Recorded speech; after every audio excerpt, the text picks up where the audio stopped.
Alors que Kinshasa vante les États-Unis pour avoir ouvertement condamné le Rwanda dans son soutien au M23, c'est toujours Washington qui s'est, contre toute attente, opposé au retrait du régime de notification pour l'acquisition des armes par la République démocratique du Congo vendredi lors d'une réunion du Conseil de sécurité de l'ONU consacrée à la situation sécuritaire dans l'Est congolais. Un véritable camouflet pour la diplomatie congolaise. Même sans le crier sur le toit, Kinshasa a affiché sa frustration de voir l'allié privilégié refuser la levée du régime de notification qui impose à la RDC d'obtenir chaque fois le quitus du comité des sanctions de l'ONU pour tout achat d'armes. La notification est un blocage réel. Il empêche le pays de se ravitailler en armes et donc de se défendre face à la co-belligérance du Rwanda, explique un général congolais à la retraite. Du point de vue de l'administration Biden, la notification n'empêche pas le Congo-Kinshasa d'acheter des armes. À haute voix, les États-Unis pensent que les mesures actuelles ne bloquent nullement la RDC d'obtenir les équipements nécessaires à sa défense. Mais alors si tel est le cas, pourquoi on n'imposerait pas aussi au Rwanda et à l'Ouganda, les deux pays dont les troupes soutiennent le M23, auteur d'ailleurs de nombreux massacres contre les populations civiles, les mêmes conditions? L'attitude de l'allié privilégié interroge plus d'un observateur averti.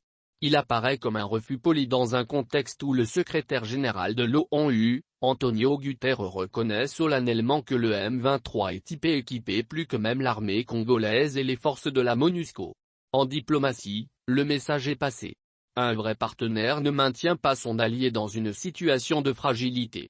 Washington qui a dépensé plus de 19 milliards de dollars pour soutenir l'Ukraine qui subit l'agression russe, ne permettrait jamais une quelconque notification qui va renforcer ses capacités de défense.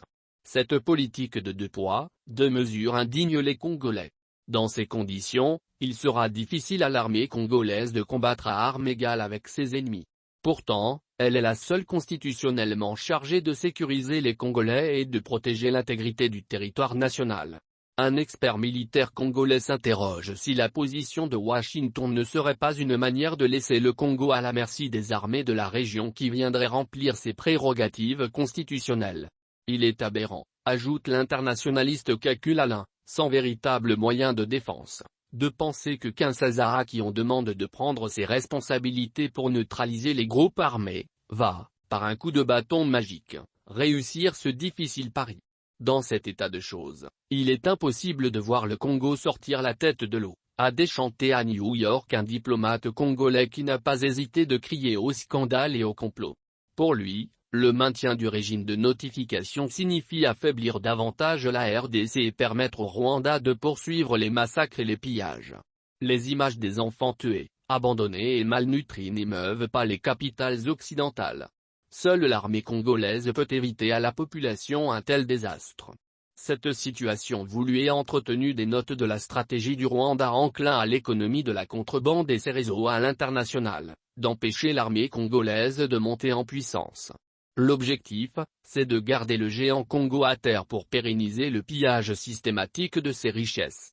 Dans ce capharnaüm, dit un diplomate africain, on gagne 10 fois mieux que dans un État ordonné où il y a des règles qui fixent certaines limitations.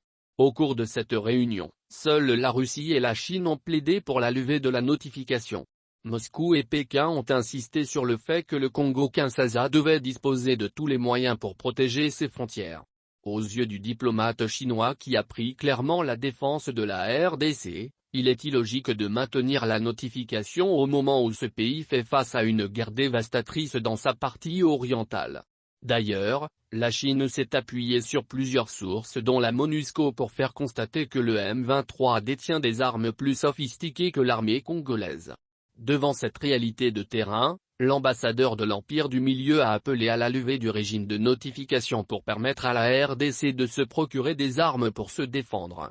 Même argument relayé par la Russie qui a aussi recommandé la fin du régime de la notification. Nous sommes également favorables à rectifier rapidement le régime des sanctions visant le gouvernement congolais dans l'objectif de permettre à son secteur de sécurité de se renforcer, a déclaré le représentant russe au Conseil de sécurité, après s'être alarmé de la dégradation de la situation sécuritaire dans l'est de la République démocratique du Congo. Mais face au refus américain, la résolution n'est pas passée. Conséquence, la notification reste. Tout achat d'armes par la RDC doit être approuvé préalablement par le comité des sanctions de l'ONU. Entre-temps, le Rwanda, l'Ouganda comme beaucoup d'autres pays de la région ne sont soumis à aucune conditionnalité en matière d'achat d'armes. La délégation congolaise a quitté la salle la mort dans l'âme. Le temps est venu pour examiner la sincérité des pays appelés amis, a maugré un expert congolais rompu des questions internationales. Un vrai allié ne peut pas adopter une position qui met en difficulté son partenaire. Les leçons doivent être tirées, dit-il. Et d'ajouter que le pouvoir de Kinshasa doit bien regarder désormais où placer son pied avant de s'engager dans un quelconque deal. La semaine dernière, un député européen de nationalité belge, Marc Botanga, avait appelé l'Union européenne à cesser son hypocrisie face au drame congolais et à sanctionner sévèrement le Rwanda qui entretient le chaos dans cette région.